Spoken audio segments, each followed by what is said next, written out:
교우 여러분, 태초에 하나님이 천지를 창조하셨습니다. 하나님은 빛을 만드셨고 하나님은 하늘과 바다와 땅을 만드셨습니다. 하나님은 동식물과 바다의 물고기와 그리고 하늘에 있는 수많은 별들을 만드셨습니다. 하나님이 세상을 창조하셨을 때 성경은 뭐라고 말씀하는가 하면, 태초에 하나님이 천지를 창조하시니라. 땅이 혼돈하고 공허하며 흑암이 깊음 위에 있고 하나님의 신은 수면에 운행하시니라. 이렇게 창세기 첫 부분에서 하나님이 천지 만물을 창조하실 때 상황을 설명합니다. 하나님이 세상의 모든 만물을 만드시는 것은 오직 하나님만 하실 수 있는 일입니다. 태양을 누가 만들겠습니까? 하나님이 하시는 일입니다.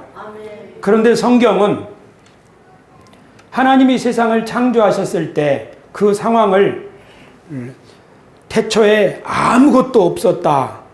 시간도 어떤 존재도 없고 오직 하나님만 있었다.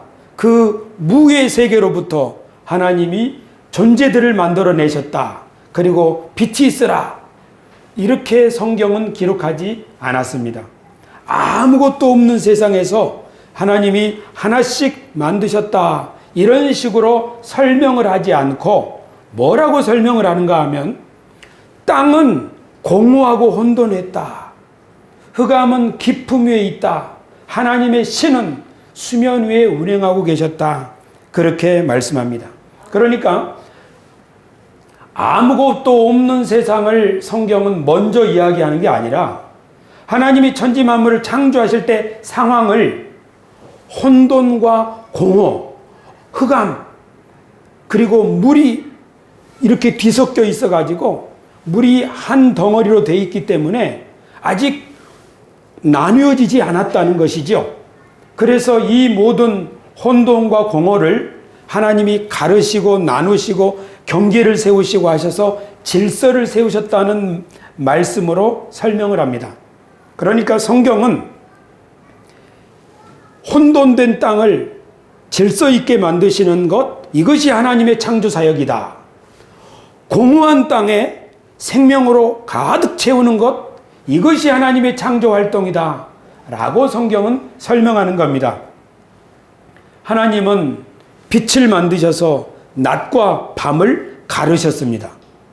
하나님은 궁창을 만드셔서 궁창 위의 물과 궁창 아래의 물로 나누셨습니다.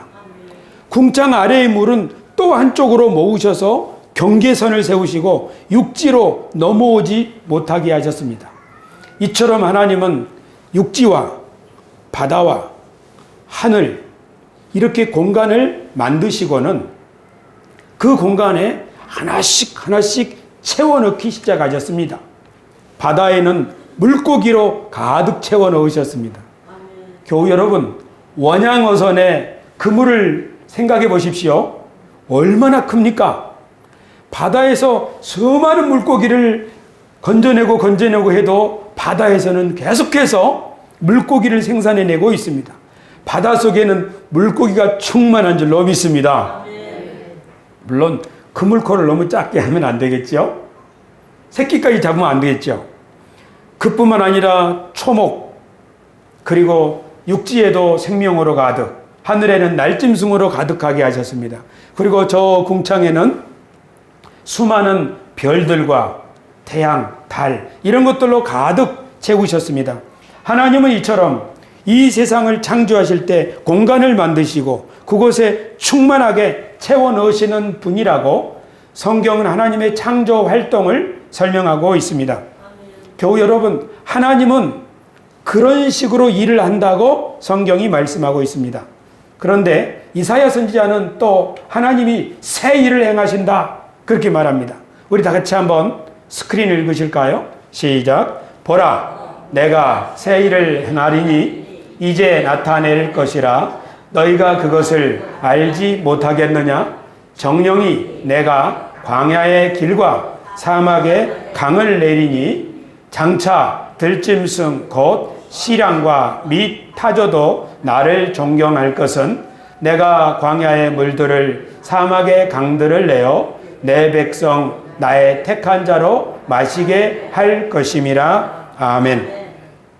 그러니까 이사야 선지자가 하나님이 새 일을 행하시는데 그거를 어떻게 설명하고 있냐면 광야에는 길을, 사막에는 강을 내겠다, 이런 식으로 설명을 하는 겁니다.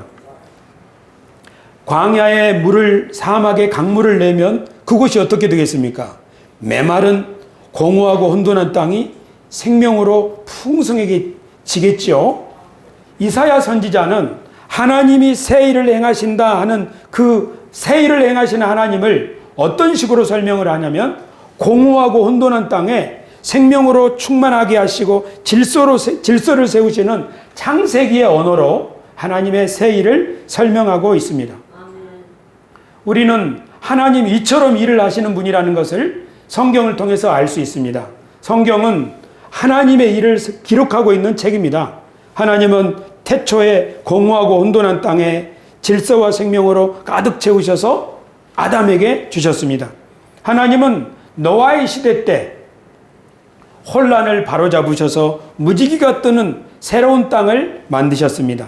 하나님은 바벨탑의 혼란한 시대를 바로잡기 위하여 아브라함을 부르셔서 천하 만민에게 복을 받는, 천하 만민에게 복을 주시는 그런 질서 정연한 세상을 계획하셨습니다. 하나님께서는 가나안 땅에 살고 있던 이스라엘 백성들이 성전도 없고 나라도 잃고 이렇게 혼란 가운데 살고 있는 이스라엘 백성, 그리고 세계 만민을 위하여 목자 없는 양 같은 이 세상에 있는 세상 사람들을 위하여 선한 목자 되신 예수님을 이 세상에 보내주셨습니다. 그리고 우리들로 하여금 더 이상 방황하지 않고 질서 잡힌 안정된 삶을 허락하셨는데 그것을 성경은 영생이라고 말합니다. 할렐루야. 그리고 하나님은 지금 우리가 보고 있는 이 혼돈한 세상을 바로잡으셔서 새 하늘과 새 땅으로 완성하실 것입니다. 믿으시면 아멘 합시다. 하나님이 일하시는 것을 기록한 성경책은 그렇게 하나님의 활동을 혼돈한 세상에는 질서를, 그리고 공허한 세상에는 생명으로 가득 채우시는 분이라고 말씀하고 있습니다. 하나님이 어떤 분인가를 잘 알고 있던 사도 바울과 같은 분도 하나님은 바로 이런 분이다 하는 것을 에베소서에서 설명합니다. 한마디로 말하자면 하나님은 충만하게 채우시는 분이라는 거지요. 같이 한번 읽으시겠습니다. 시작. 또 만물을 그 예수 그리스도 발 아래 복종하게 하시고 그를 만물 위에 교회의 머리로 주셨느니라. 교회는 그의 몸이니 만물 안에서 만물을 충만케 하시는 자의 충만이니라. 아멘. 교회에 대해서 뭐라고 설명합니까? 교회는 예수님의 몸인데 그 예수님이라고 하시는 분은 교회를 자신의 몸으로 삼고 친히 머리가 되셔서 교회를 통해서 만물을 충만하게 하신다는 말씀입니다. 아멘. 할렐루야. 아멘. 하나님은 그런 분입니다. 아멘. 교우 여러분, 하나님은 거룩한 분입니까? 아멘. 하나님은 자비로운 분입니까? 아멘. 하나님이 거룩한 분이라는 것이 무슨 뜻이냐 하면 하나님이 어떤 일을 행하시는 모습을 보면 그것이 하나님의 성품을 드러내는데, 하나님은 공허하고 혼돈한 땅에 경계를 정하시고 질서를 세우셔서 공간을 만드시고 그 공간에 생명으로 채워 넣으시는 그런 일을 하시는 분이라고 성경은 설명합니다. 이처럼 따로 떼어서 구별한 것, 성경에서 이것을 거룩한 것이라고 합니다. 따로 떼어서 구별한 집, 거룩한 집, 성전. 따로 떼어서 구별한 날, 거룩한 날, 성일, 안식일. 따로 떼어서 구별한 거룩한 제물, 성물. 이런 식으로 거룩함이라고 하는 것은 따로 떼어서 거룩하게, 따로 떼어서 구별한다는 말입니다. 그래서 하나님이 거룩하시다는 분은, 거룩하시다 이 말은 우리들이 뒤섞여 있는 곳에서는 생명이 자랄 수 없기 때문에, 공허하고 혼돈한 땅에서는 생명이 자랄 수 없기 때문에 그것을 따로 떼어서 구별해서 공간을 만드신다는 것입니다. 하나님은 거룩한 분입니다. 그것은 우리들에게 생명을 공급하고 우리들이 생명을 누릴 수 있는 그 공간, 그것을 마련하기 위하여 지금도 일하신다는 분입니다. 그런 의미에서 우리는 하나님을 거룩하시다고 찬송합니다. 거룩하신 하나님을 찬송할 때 그것은 이렇게 산신령처럼 폼 잡고 앉아있는 에헴 나는 거룩혀 이런 뜻이 아니고 우리를 위하여 일하시는 하나님, 뒤범벅이 되어버린 이 세상을 질서 있게 만드시고 그곳에 생명으로 충만하게 하시기 위하여 일하시는 하나님을 우리는 거룩한 하나님이라고 말씀한다는 사실을 믿으시기를 축원합니다. 하나님이 자비로우시다는 말은 그곳에 생명으로 가득 채워 넣으신다는 말입니다. 물론 이 시간 예배를 드리는 저와 여러분에게도 하나님은 지금 이 순간도 우리들에게 생명을 공급하고 계시다는 사실을 믿으시기를 바랍니다. 그렇습니다. 이처럼 하나님은 지금도 계속적으로 일하고 계십니다. 왜냐하면 지금도 세상이 공허하고 혼돈한 곳이 많기 때문입니다. 예수님께서는 말씀하시기를 내 아버지께서 지금까지 일하시니 나도 일한다.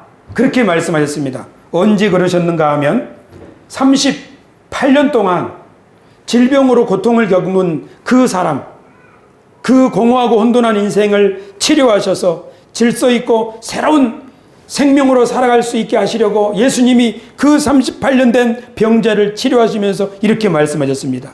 내 아버지께서 아직까지 일하시니 나도 일한다. 그렇습니다. 하나님은 지금도 일하고 계십니다. 바울 사도께서는 빌립보서 2장 13절에서 너희 안에서 일하고 계시는 분은 하나님이시라고 말씀하지 않았습니까? 그러므로 우리 교회가 오늘 이렇게 고백합니다. 하나님이 지금도 한 번 더 하나님이 지금도 하나님이 지금도 일하고 계십니다. 그런데 하나님은 무슨 일을 하시는가? 창조 일을 하시는데 그 창조 일을 하시면서 그 일을 혼자 하시지 않고 이제 창조하신 새로운 세상에 함께 그 일에 동참할 수 있는 대리인들을 만드시고 그 대리인들에게 새로운 세상을 맡기십니다. 우리가 잘 아는 대로 처음 세상은 아담과 하와 부부에게 맡기셨습니다. 노아 홍수 이후에 새로운 신세상은 노아의 가정에게 맡기셨습니다. 하나님은 애굽에 종살이하던 이스라엘 백성들을 건져내서 새로운 땅, 가나안 땅을 그들에게 맡기셨습니다. 예수 그리스도에게는 하늘과 땅의 모든 권세를 맡기셨습니다. 이 말은 온 세상을 예수님께 맡기셨다는 의미입니다. 그리고 예수님은 우리들을 부르셔서 너희는 온 천하에 다니며 만민에게 복음을 전파하라고 하심으로써 교회를 통하여서 천하 만민이 복을 받게 하시려고 우리들에게 이 세상을 맡기셨습니다. 우리 왕십리에 있는 세수만 교회에게 세상 전체를 맡긴 게 아니고 세상에 있는 모든 교회들이 각각 자기의 영역에서 하나님의 사람으로 성실히 주님의 말씀에 순종하면 하나님의 뜻이 이루어지게 된다는 말씀입니다. 우리 청년들 가운데는 제가 알바하면서 학교 다니면서 돈 벌기도 급급해요. 제 용돈도 써야 되고 휴대폰비도 내야 되고요. 너무 각박한 저에게 세상을 또 맡기면 어떻게 합니까? 내 어깨가 너무 무거워요. 아유, 내 교회 좀 마음의 쉼을 얻으러 왔는데 우리들이 하나님의 대리인이라고 하면서 우리들에게 막 맡겼다는 거예요. 내 일 하기도 힘든데 여기다 또 뭘 맡겨요? 이런 생각을 저에게 말한 사람이 있습니다. 맞아요. 청년아, 너가 힘들구나. 맞아요. 청년만 힘듭니까? 우리 모두가 인생이 지치고 험해서 좀 쉬고 싶어서 위로를 얻고 싶어서 교회에 온 거예요. 근데 우리 세수만 교회에 오면은 자꾸 우리를 하나님의 대리인이라고 그러고 하나님 우리에게 뭘 맡기셨다고 그러고 그것도 온 세상을 맡기셨다고 그러니까 참 내가 세상을 위해서 뭘 할 수 있겠나 그런 생각을 하면 하나님의 말씀이 우리들의 마음에 와닿지 않고 저건 딴 세상 얘기처럼 들릴 수도 있습니다. 그러나 사람이 어떤 마음을 가지고 사느냐 하는 것은 대단히 중요합니다. 이 건물을 들어올 때 어떤 사람이 건물 앞에 있는 쓰레기를 주우면서 올라오는 사람이 있다 합시다. 그 사람은 누구겠어요? 이 건물 주인이에요. 우리 세수만 교회에서 건물을 소유하신 분이 있는데 그분은 자기 집에서 나올 때 들어갈 때 집 앞에 있는 골목에 쓰레기가 있으면 그냥 지나치지 않고 그것을 꼭 주워서 치워요. 자기 집은 저 안쪽에 있는데 그래서 제가 그것을 보면서 저것이 주인의식을 가진 주인이 하는 일이로구나. 우리가 이 세상을 살 때 나는 이 세상에 별 볼 일 없는 사람이다. 나는 이 세상에 내 앞가림만 하면 된다. 이렇게 살아갈 것이냐? 아니면 나는 이 세상을 하나님이 만드셨다는 걸 믿는다. 그리고 하나님은 각 세대마다 그 세대에게 세상을 맡기시는데 그것을 성경은 줄로 지어준 구역이라고 한다. 내가 청와대 앞을 쓸을 수는 없지만 내 집 앞은 내가 쓸을 수 있다. 내게 줄로 지어준 이 구역만큼은 내가 젖과 꿀이 흐르는 땅으로 만들 수 있다. 하나님은 나에게 이 땅을 맡기셨다. 그런 의식을 가지고 살아갈 수 있습니다. 그래서 성경에서는 우리들을 가리켜서 하나님이 만들어 놓은 어떤 세상을 우리들에게 맡겼다 해서 우리를 대리인이라고 부르고 또 하나님이 회복해 가시는 그 일에 우리들 함께 동참한다 그래서 동역자라고 하고 관리자, 매니저 그리고 청직이라고 우리 성경은 우리들을 부르고 있습니다. 그러므로 우리들이 자신을 어떤 사람이라고 인식하느냐 이게 참 중요한데요. 그리스도인들은 성경을 배우면서 뭘 깨닫느냐면 맞아. 하나님이 나와 함께 하실 뿐 아니라 나에게 교회를 맡기셨고 나에게 가정을 맡기셨고 나에게 사업장을 맡기셨고 나에게는 또 내가 위에서 기도해주고 돌봐주어야 할 어떤 사람을 맡기셨어. 그것이 내 부모님일 수도 있고 내 자녀일 수도 있고요. 그것이 하나님께서 내게 주신 사명이라는 것을 깨닫고 그 일을 잘하고 싶어 하면서 하나님께 기도하는 거죠. 하나님이 내게 맡겨주신 이 일을 잘하고 싶은데 어떻게 하면 좋습니까? 자신을 어떻게 인정하는 거예요? 불쌍한 사람으로 인정하는 게 아니라 하나님의 동역자로 자신을 인정하는 거예요. 아담과 하와는 하나님의 동역자로 하나님의 대리인으로서 하나님과 맺은 이 언약을 깨버렸습니다. 그래서 에덴 동산에서 쫓겨났죠. 그런데 노아라고 하는 사람은 하나님과 맺은 언약, 하나님이 자기에게 주신 임무를 성실히 감당했습니다. 성경 창세기 6장의 노아의 일을 이렇게 설명합니다. 우리 같이 읽으실까요? 노아가 그와 같이 하여 하나님이 자기에게 명하신 대로 다 준행하였더라. 아멘. 노아가 하나님 뜻대로 순종하니까 하나님의 뜻이 이루어지지 않습니까? 어떤 뜻이 이루어진 겁니까? 죄가 가득한 세상에서 모든 호흡하는 생물들이 다 죽을 수밖에 없는데 하나님은 그 가운데서 이 생명들을 보존하는 계획을 하셨는데 노아가 하나님의 말씀에 순종할 때 하나님의 계획이 이루어져서 모든 세상의 피조물들이 다 죽지 아니하고 새로운 미래를 출발할 수 있게 되었던 것입니다. 하나님은 아브라함을 부르셔서 천하 만민에게 복을 주기를 원하셨습니다. 아브라함도 하나님의 부르심을 받고 이것저것 말씀에 순종했습니다. 아브라함은 하나님의 말씀을 쫓아서 자기 고향을 떠났지요. 아브라함은 하나님의 말씀을 쫓아서 이 일 저 일 순종하다가 마침내 하나님이 아브라함에게 100살에 낳은 아들 이삭을 바치라고 하지 않습니까? 여기서 바친다고 하는 것은 짐승처럼 칼로 찔러서 피를 쏟은 다음에 불로 태워서 하나님께 드리는 거죠. 아브라함이 어떻게 했나요? 하나님의 말씀에는 뜻이 있을 것이다. 계획이 있을 것이다. 그래서 모리아산에 올라가서 자기 아들을 하나님 앞에 바치지 않습니까? 그래서 칼을 들어서 아들을 하나님 앞에 바치는 그 순간에 하나님이 막으시고 말씀하시기를 이르시되 여호와께서 이르시기를 내가 나를 가리켜 맹세하노니 내가 이같이 행하여 내 아들 내 독자도 아끼지 아니하였은즉 내가 내게 큰 복을 주고 내 씨가 크게 번성하여 하늘의 별과 같고 바닷가의 모래와 같게 하리니 내 씨가 그 대적의 성문을 차지하리라. 같이 읽으십시다.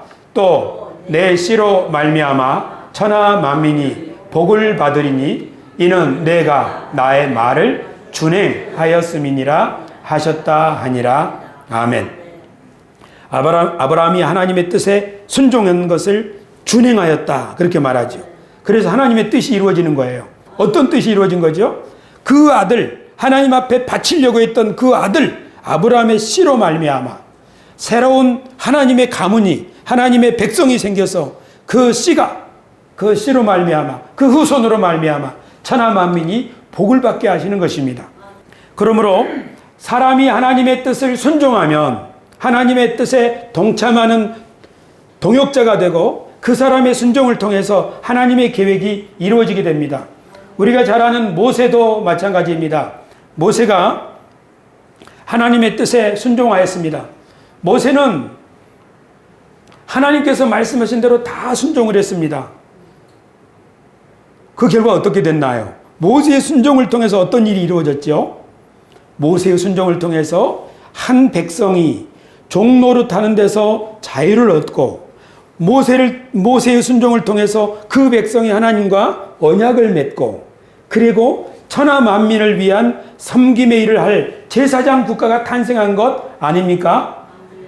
교우 여러분, 하나님이 아브라함 한 사람에게 약속하신 것, 너로 말미암아 천하 만민이 복을 받겠다 하신 이 계획은 하나님 혼자 하시는 것이 아니라 아브라함의 순종과 아브라함의 아들들의 순종과 그리고 모세의 순종과 이스라엘의 순종을 통해서 이 일이 이루어지는 것입니다.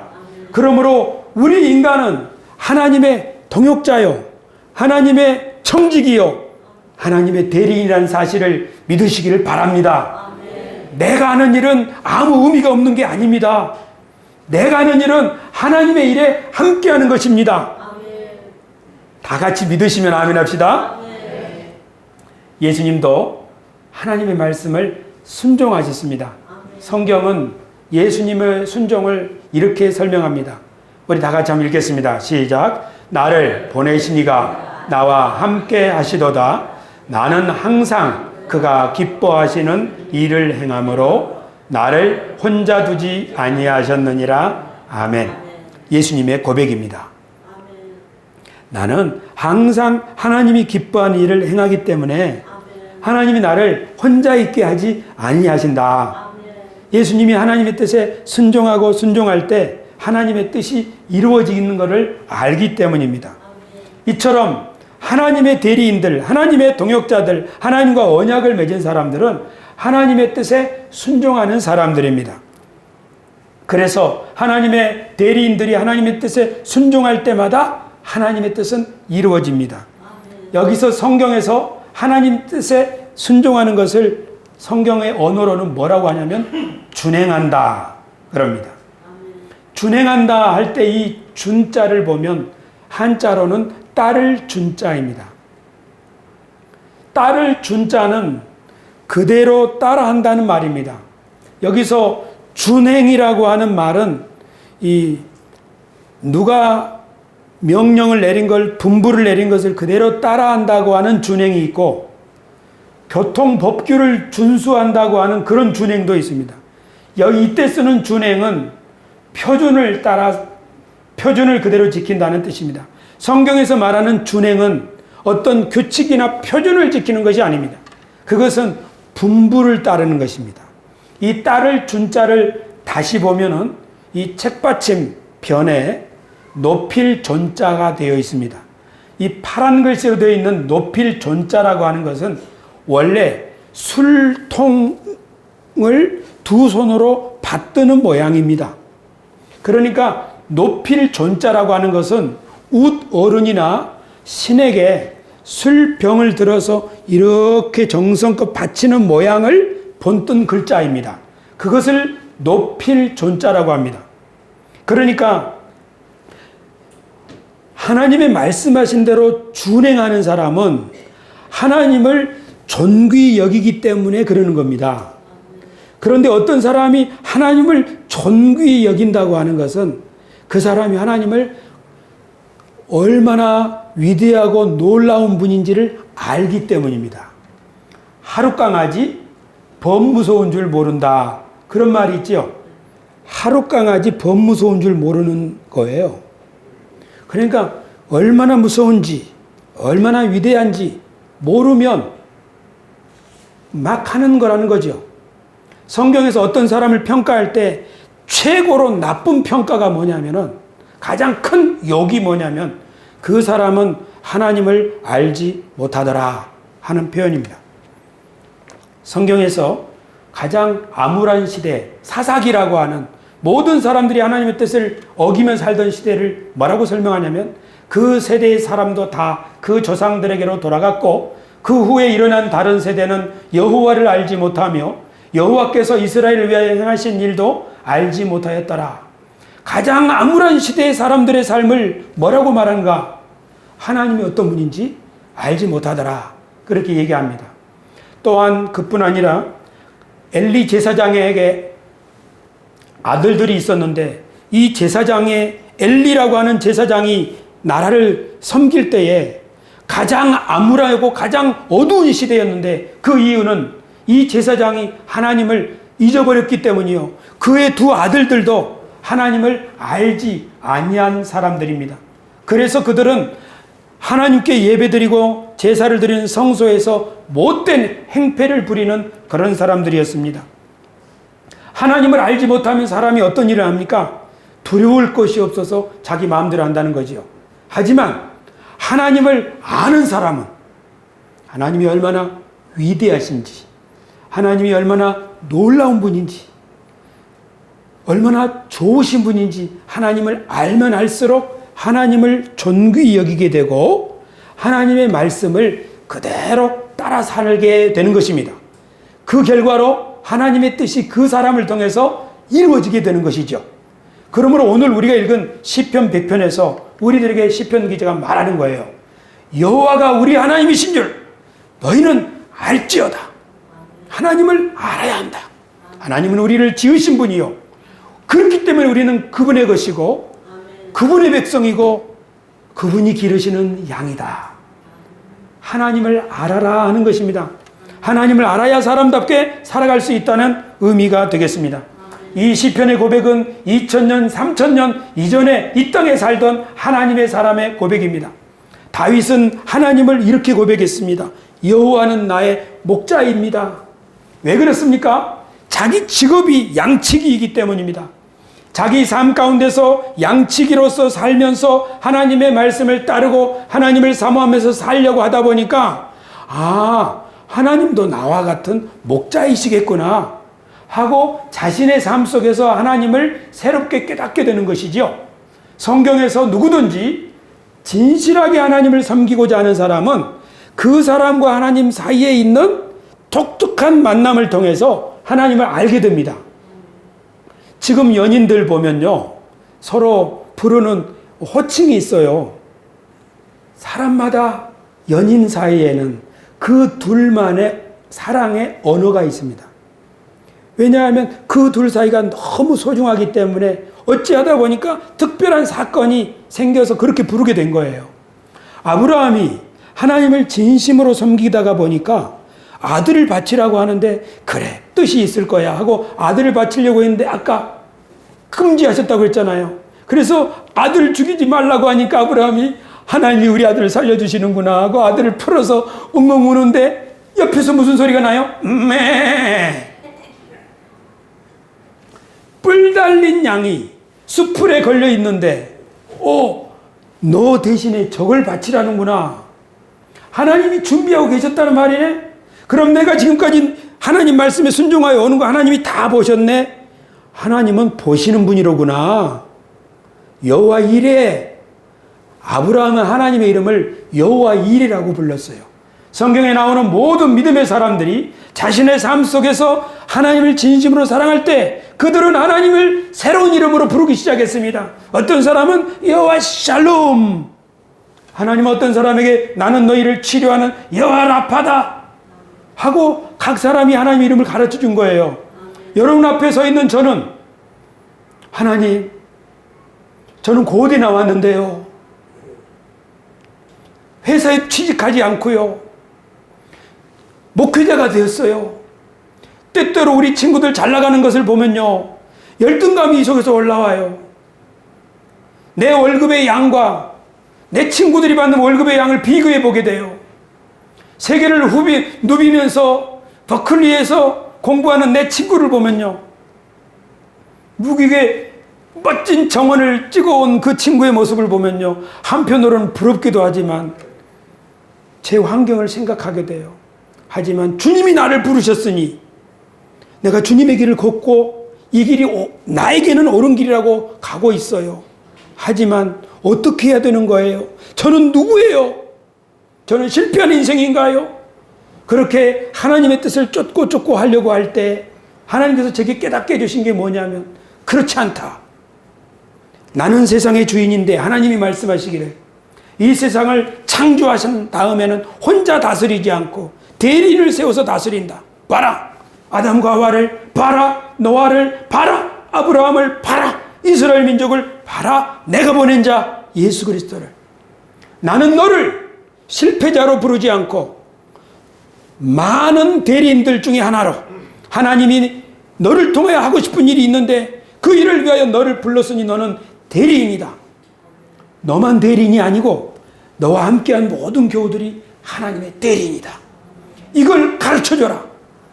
그래서 저는 70, 80 넘으신 우리 어르신 권사님, 안수지 집사님들하고 수요일 밤에 모여서 머리가 하얗게 새신 권사님한테 당신은 하나님의 대리인입니다. 하나님이 당신을 통해서 일하십니다. 뭐라고요? 대리인이라고요. 그것이 3년 전에 있었던 일입니다.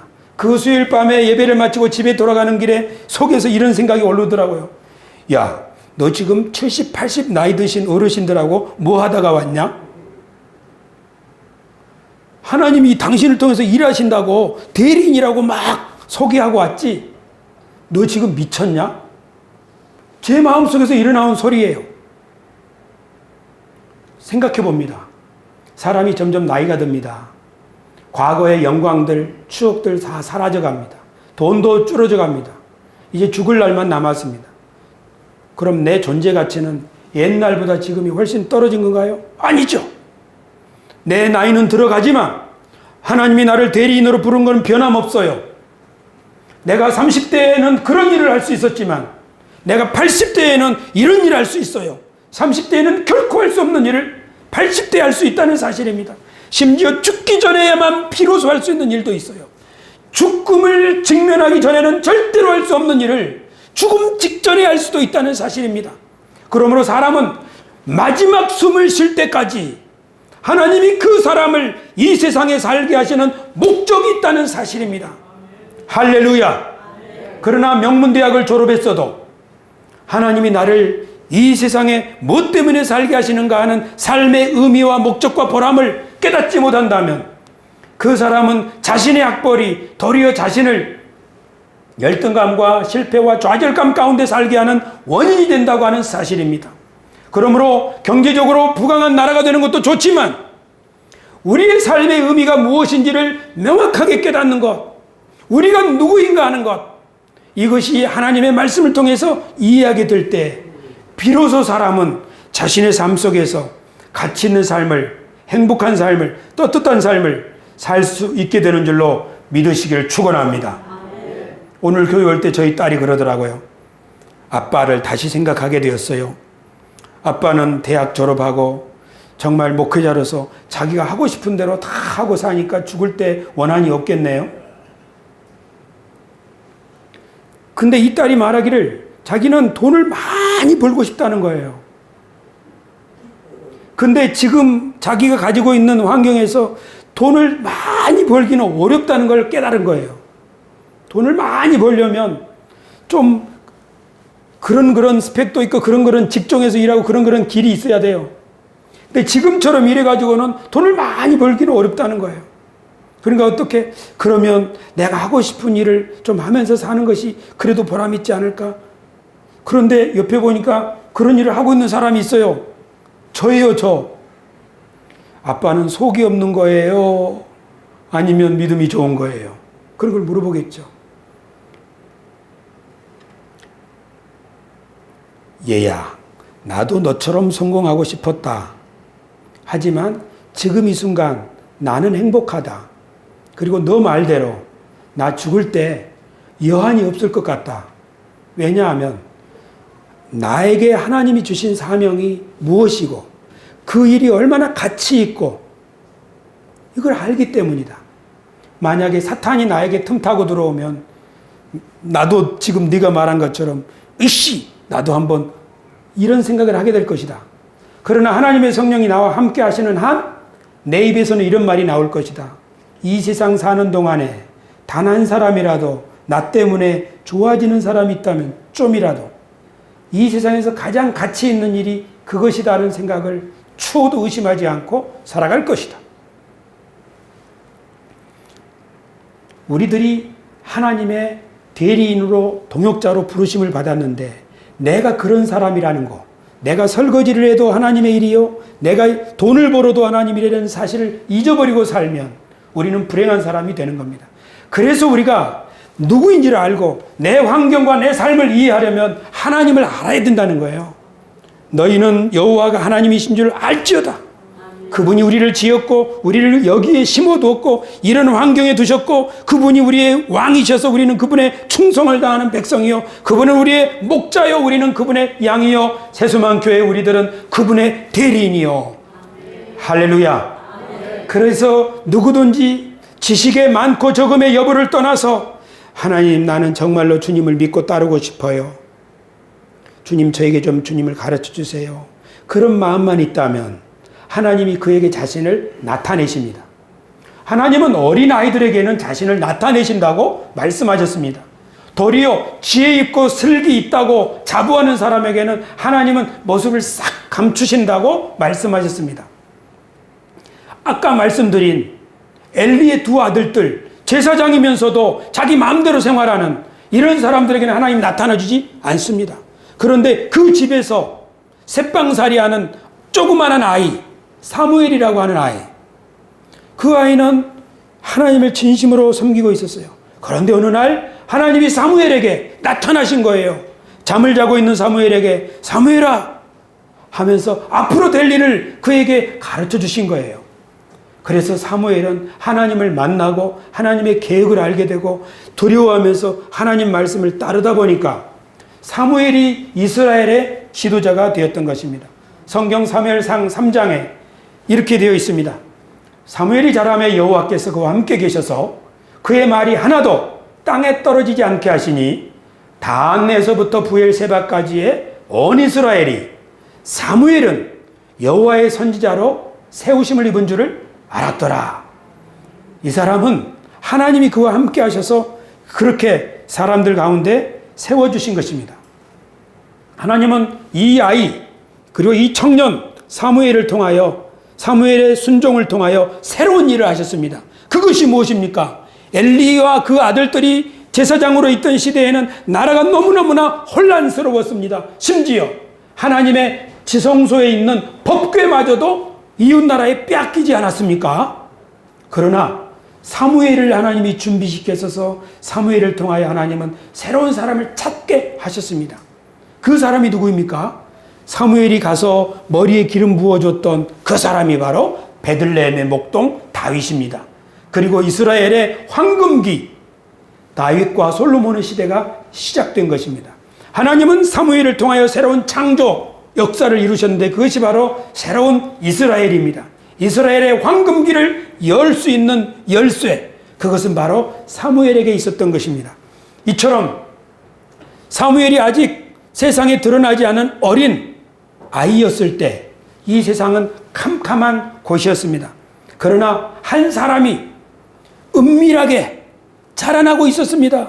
아주 칠같이 어두운 세상에서 샛별처럼 작지만 빛나는 한 사람이 자라나고 있었습니다. 그것이 바로 사무엘입니다. 우리가 살고 있는 이 시대가 바로 그런 세상입니다.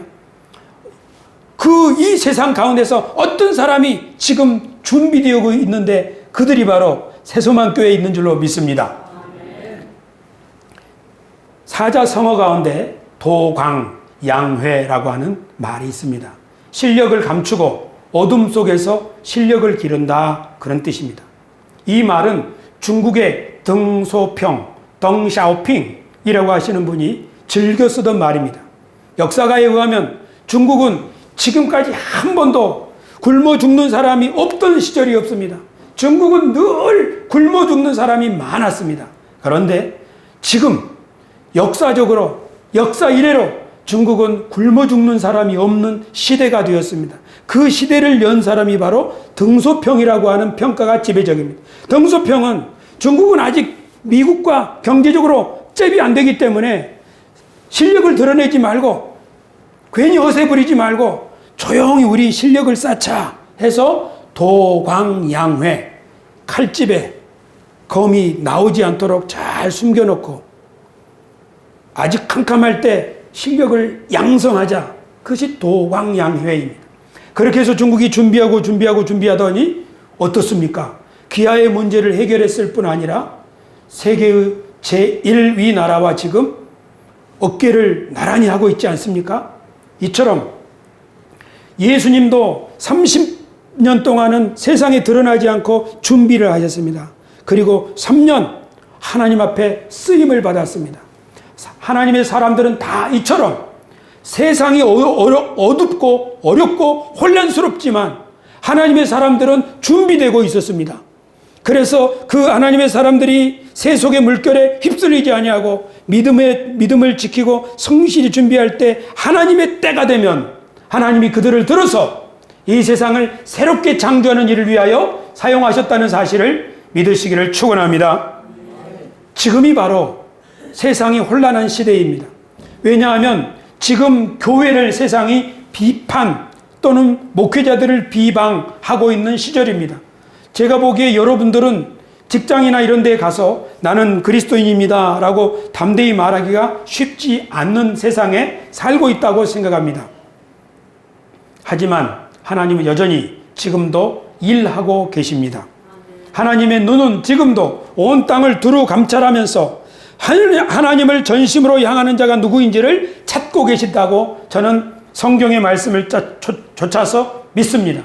그러므로 지금 아직 은밀하게 아직 어두운 곳에 있지만 드러나지 않았지만 하나님의 백성들 중에 어떤 사람이 나이의 많고 적음을 떠나서 복음이 무엇인지 하나님의 나라가 무엇인지 하나님의 진짜 계획이 무엇인지 장차 하나님이 우리에게 주시는 세상이 무엇인지 정말 진지하게 탐구하고 예수 그리스도의 가르침을 따라서 구도와 상생의 길을 살려고 노력하는 사람이 있다면 하나님이 그 사람을 들어서 새로운 시대를 열어가시리라고 저는 믿습니다. 우리 새소망 교회는 지난 5년 동안 하나님의 은혜의 복음과 하나님의 경륜 이 말씀을 배우고 또 배우고 익혔습니다. 이제 잠깐 후면 하나님께서 우리 새소망 교회 어떤 사람들을 그처럼 저는 쓰시리라고 믿습니다. 성경 이사야 60장에는 이런 말씀이 있습니다. 일어나라 빛을 발하라 이는 내 빛이 이를 얻고 여호와의 영광이 내 위에 임하였음이니라. 보라 어둠이 땅을 덮을 것이며 캄캄함이 만민을 가리려니와 오직 여호와께서 내 위에 임하실 것이며 그의 영광이 내 위에 나타나리니 나라들은 빛으로 왕들은 비치는 내 광명으로 나오리라. 아멘. 하나님이 이런 분이라는 사실을 믿고 하나님이 우리를 부르셨다는 사실을 믿고 그 일에 우리가 동참하는 사람이라는 걸 믿는다면 내가 있는 자리에서 최선을 다하십시오. 아직 내 때가 아니더라도 우리 집이 아직 어둠 가운데 있을지라도 내 자신이 아직 낮은 위치에 있을지라도 두려워하지 말고 도광양회 때가 아직 안 됐기 때문에 조용히 은밀하게 위대하게 꿈을 가지라 이 말입니다. 때가 되면 하나님이 쓰실 것이니까. 여러분 이 일은 가정에도 해당되고 직장에도 해당되고 교회에도 해당되는데 우리들이 바로 하나님이 뽑으신 대리인들이요 우리들의 가정이 바로 하나님이 정해주신 아름다운 에덴이요 우리들의 일터가 우리들을 통하여 새로운 세상을 열어가시는 하나님의 일에 쓰임받게 된다는 사실을 믿으시기를 축원합니다. 할렐루야. 다음 주에는 이렇게 새로운 시대를 열어가시는 하나님이 그 우리 사람들을 어떻게 준비시키시는가 하는 내용을 함께 생각해 보겠습니다. 기도하겠습니다.